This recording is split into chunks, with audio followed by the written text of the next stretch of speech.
जय हिंद दोस्तों। जब ट्रंप मुलाकात करने चले जाते हैं व्लादिमीर पुतिन से और बहुत उम्मीदों से जेलेंस्की ने ये गुहार भी लगाई थी अमेरिका के बड़े बड़े नेताओं से कि इस बार अगर ट्रंप मुलाकात करने जा रहे हैं पुतिन से तो जितने भी शर्तें लागू किए हैं पुतिन ने यूक्रेन के अंदर वो सारे शर्तों को आप खारिज करवा दीजिएगा। लेकिन सारे शर्तें हैं वो अभी भी बरकरार है पुतिन की, एक भी शर्त को नकारा नहीं है। साफ तौर पे ये कह दिया है पुतिन ने कि अगर एक भी शर्त को नजरअंदाज किया जाता है तो फिर रसिया यूक्रेन कॉन्फ्लिक्ट जो है वो सीज फायर में नहीं बदलेगा, हम ठोकते रहेंगे। अब दोस्तों, यूक्रेन के अंदर से जो बड़ी खबर सामने आ रही है उस खबर के बाद से यूक्रेनी जनता तो हिल चुके हैं, साथ साथ जेलेंस्की सरकार पूरी तरीके से हिल गई है। पूरी सत्ता उथल पुथल होने वाली है। एक ऐसा भ्रष्टाचार सामने आया है उसके बाद से यूक्रेन की जनता पूरी तरीके से गुस्से में है, सड़कों पे है। और जेलेंस्की जो दबा करके भ्रष्टाचार कर रहा है उसका भी उजागर हुआ है। पूरे सवालों का जवाब इस वीडियो में आपको मिल जाएगा। इस्तीफे से लेकर के तमाम जितने घोटाले हैं, 800 करोड़ से ऊपर के घोटाले हैं, उन सब का पर्दाफाश हो चुका है। सबसे पहले बता दूं कि जेलेंस्की सरकार पूरी तरीके से हिल गई। कब हिल गई? जब जेलेंस्की के करीबी बहुत ही खास यरमक ने इस्तीफा दे दिया। और जैसे ही यरमक ने इस्तीफा दिया उसके बाद जेलेंस्की बौखलाने लगा, क्योंकि यरमक के ऊपर जो आरोप लगे हुए हैं, जो घोटाले के आरोप लगे हुए हैं, उसमें पूरी तरीके से सम्मिलित अगर कोई है तो वो जेलेंस्की है। यरमक के घर पे रेड होती है, भ्रष्टाचार मामले में जांच तेज होती है और ऐसे ऐसे सबूत मिलते हैं जिसमें जेलेंस्की के भी नाम सामने आए कि इस भ्रष्टाचार में जेलेंस्की भी पूरी तरीके से भरा हुआ है। जेलेंस्की के ऊपर भी कार्रवाई होनी चाहिए। ये बात बहुत अच्छे से यूक्रेन प्रेसिडेंट जानता है कि जिस दिन मैं सत्ता छोड़ूंगा, जिस दिन Russia Ukraine conflict ceasefire में बदलेगा, उस दिन मेरे ऊपर सबसे पहले जांच बैठेगी और उस जांच में सबसे पहले मैं नपूंगा। क्योंकि इस युद्ध के आड़ में जेलेंस्की ने बड़े बड़े भ्रष्टाचार और बड़े बड़े घोटाले किए हैं और उस घोटाले का पर्दाफाश जो है वो जांच एजेंसियां कर रही है, जिसमें कि एक ताजा एग्जाम्पल सामने आया और भ्रष्टाचार का मामला सामने आया यरमक के ऊपर, जो कि जेलेंस्की का बहुत ही खास करीबी मित्र बताया जा रहा है। और जान करके आप ताज्जुब हो जाएंगे दोस्तों कि ये यरमक जो है वो अगुवाई कर रहा था रसिया यूक्रेन कॉन्फ्लिक्ट को लेकर के। ये बात कर रहा था सीज फायर करवाने के लिए अमेरिका से, यानी यूक्रेन में अगर शांति चाहिए तो यरमक को आगे रखा गया था और यरमक के ऊपर ही भ्रष्टाचार का आरोप लगा हुआ है। 830 करोड़ से ऊपर का भ्रष्टाचार का आरोप लगा हुआ है और $100 मिलियन दोस्तों।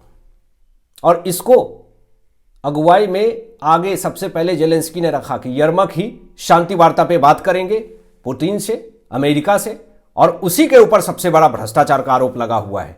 जब यह खुलासा हुआ तो यूक्रेन की जनता पूरी तरीके से बौखलाने लगी कि ये यरमक को आखिर ये शांति वार्ता क्या करेगा, ये तो भ्रष्टाचार में पूरी तरीके से लिप्त है। और ये जो भ्रष्टाचार हुआ है दोस्तों, एनर्गोएटम कंपनी से जुड़ा हुआ पूरा भ्रष्टाचार का मामला है। ये न्यूक्लियर प्लांट को लेकर के विद्युत बनाती है, बिजली बनाती है, और वही बिजली कंपनी एनर्गोएटम जो है कंपनी जो है वो बिजली सप्लाई करती है यूक्रेन के अंदर। और उसी में 830 करोड़ से ऊपर का भ्रष्टाचार दबा करके हुआ जेलेंस्की की सरकार में, जेलेंस्की के करीबी ने, जेलेंस्की के मित्र ने। अब जांच की आंच जेलेंस्की के ऊपर भी आ गया है।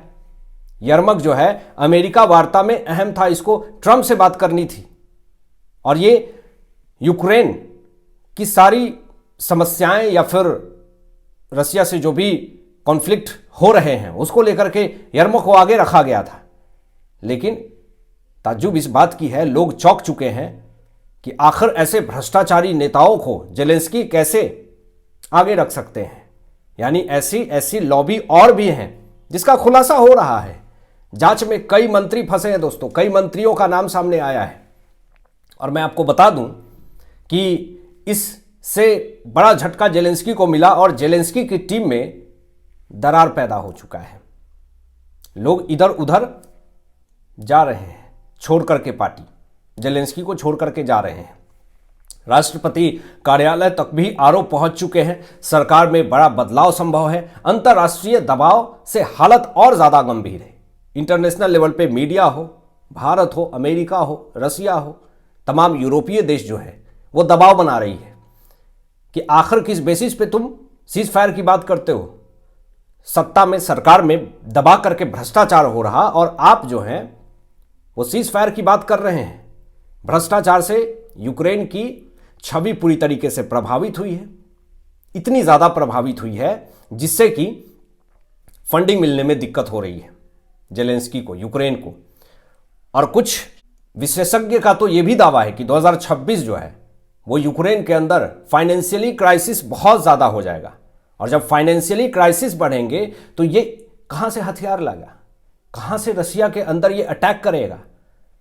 और इसीलिए दबा करके अपने ही देश के अंदर भ्रष्टाचार कर रहा है जेलेंस्की, और इसी से सत्ता पलट संभव है। भ्रष्टाचार से जो यूक्रेन की छवि खराब हुई है उसको लेकर के सड़कों पे जनता बाहर है यूक्रेन की, और मांग कर रही है जेलेंस्की से कि जो हमारी छवि नुकसान हुई है उसकी भरपाई कौन करेगा? जेलेंस्की करेगा। और कैसे करेगा? या तो इसको गिरफ्तार कीजिए या तो पुतिन इसको निपटा दीजिए। मांग हो रही है, यूक्रेन की जनता मांग कर रही है कि जैसे पुतिन इसको निपटाएंगे सारा स्थिति सही हो जाएगा, सारी जो समस्या है वो खत्म हो जाएगी। और जेलेंस्की अब ये दावा कर रहा है, क्या दावा कर रहा है कि अब मैं एक नया टीम बनाऊंगा, नया टीम का नेतृत्व करूंगा और फिर से यूक्रेन के अंदर खुशियां लाऊंगा। लेकिन इस पर यूक्रेन की जनता भरोसा नहीं कर रही है। मैं आपको बता दूं कि अब ये तमाम चीजें जो सामने आई है, ऐसी खबर सामने आई है जिससे जेलेंस्की के हाथ से यूक्रेन जा रहा है दोस्तों। पूरा यूक्रेन खाली हो रहा है, तेजी से यूक्रेन खाली हो रहा है। लोग छोड़ छोड़ करके दूसरे देश में जा रहे हैं। कुछ लोग तो रसिया के अंदर भी शिफ्ट हो रहे हैं, कुछ लोग अमेरिका में जा रहे हैं, तमाम देशों में जा रहे हैं। अब एक बड़ा ऐलान कर दिया व्लादिमीर पुतिन ने कि चेतावनी दे दी जेलेंस्की को कि जेलेंस्की सारे जमीन को सौंप दो। जमीन सौंपने की मांग करी है पुतिन ने। ये बड़ी खबर सामने आ रही है दोस्तों। इसके बाद से जेलेंस्की पूरी तरीके से बौखलाया हुआ है कि आखिर वो जमीन कैसे सौंप दूं मैं, जिसके लिए इतने दिनों से झगड़े लड़ाई कर रहा हूं, इतने दिनों से युद्ध लड़ रहा हूं, 4 साल हो गए। और कैसे अचानक अगर पुतिन मांग लेंगे कि यूक्रेन मुझे दे दो तो कैसे दे दूं? यूक्रेन की राजधानी कीव, इसको खाली करने का आदेश दे दिया है दोस्तों पुतिन ने। कीव से क्षेत्र खाली करने की शर्त भी दे दी है व्लादिमीर पुतिन ने। अब इसके बाद से बौखलाया पड़ा है जेलेंस्की। अब सवाल यह उठता है कि किसके इशारे पे ये सब हो रहा है? किसी के इशारों पे पुतिन काम नहीं करते हैं। कुछ लोग दावा कर रहे हैं कि अमेरिका चढ़ाई कर रहा है पर्दे के पीछे से, लेकिन कुछ ऐसी चीजें हैं जो मैं आपको बताऊंगा। ये कीव को खाली करने का शर्त अमेरिका ने नहीं दिया। अमेरिका नहीं कह रही है कि आप जेलेंस्की को चेतावनी दो, आप शर्त रखो कि कीव को खाली कर दो, बिल्कुल नहीं।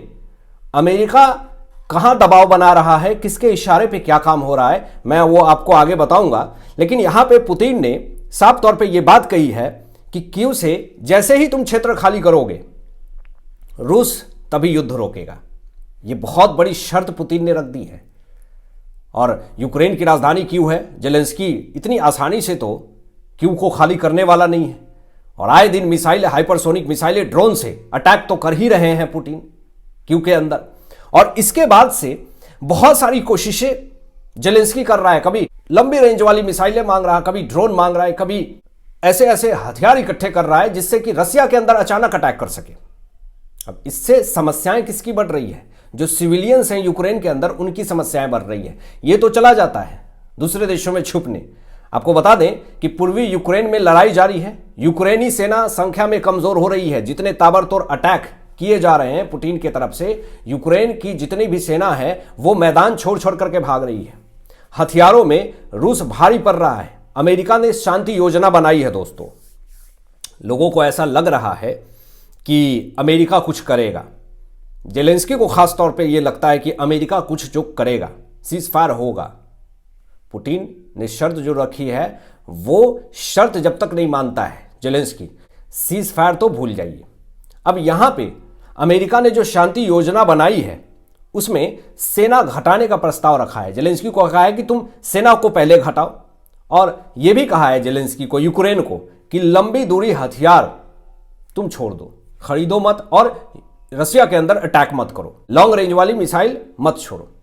लेकिन ताज्जुब इस बात का है कि जेलेंस्की ने इस प्रस्ताव को ठुकरा दिया है और सबसे बड़ी गलती जेलेंस्की ने यहां पे कर दी, अपने पैर पे खुद कुल्हाड़ी मार दी। और ये किसके इशारे पे हो रहा है? ये जो अमेरिका ने जो ये कहा जेलेंस्की को, यूक्रेन को, कि तू जो लॉन्ग रेंज वाली मिसाइलें हैं वो पहले लेना बंद करो, ये व्लादिमीर पुतिन ने समझाया अमेरिका को कि जाके जेलेंस्की को पहले समझा देना, फिर उसके बाद बात होगी शांति वार्ता पे। हालांकि आपकी क्या सोच है इन तमाम विषयों पे अपनी विचार व्यक्त कीजिएगा और मिलते हैं लेटेस्ट ब्रेकिंग एनालिसिस के बाद। तब तक अपना ध्यान रखें, ख्याल रखें। सत्यमेव जयते। जय हिंद।